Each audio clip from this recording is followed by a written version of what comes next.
The future of work is changing and has been changing over the last 30, 40 years.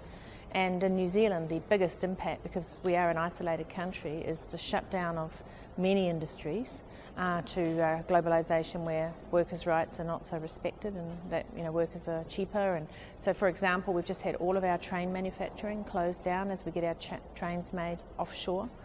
But also the conditions of work are very worrying for the future of work.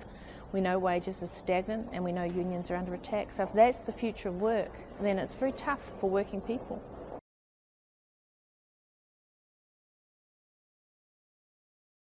Well, I think the challenge for unions is really because they're being attacked and not being able to participate in many of the solutions to the future of work: collective bargaining, freedom of association, industry policies and discussions, things that would really build our nation's economy. Particularly in New Zealand, we're completely excluded with constant attacks on union rights. So if we could get into the space, into some of the areas where there is potential for real decent work, then we would definitely see a huge role for workers and unions to participate in that and to contribute to that, and to find some sort of social dialogue solution to what will the share be for working people, what will their protections be, and what will be the future of their employment.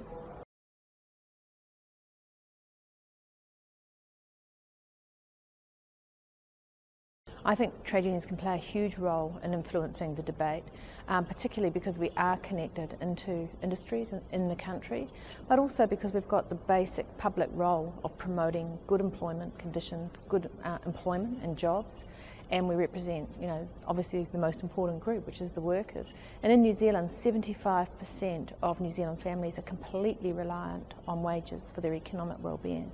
So unless we be their voice and argue for improvements in that, while things are deteriorating as they are, it makes it very difficult. There'll be no voice at all. So I think we have a huge role both in enforcing conditions and protections at work, but also in the job problem, and what is the future of work, and how do workers move into that work safely and in a way that rewards them properly.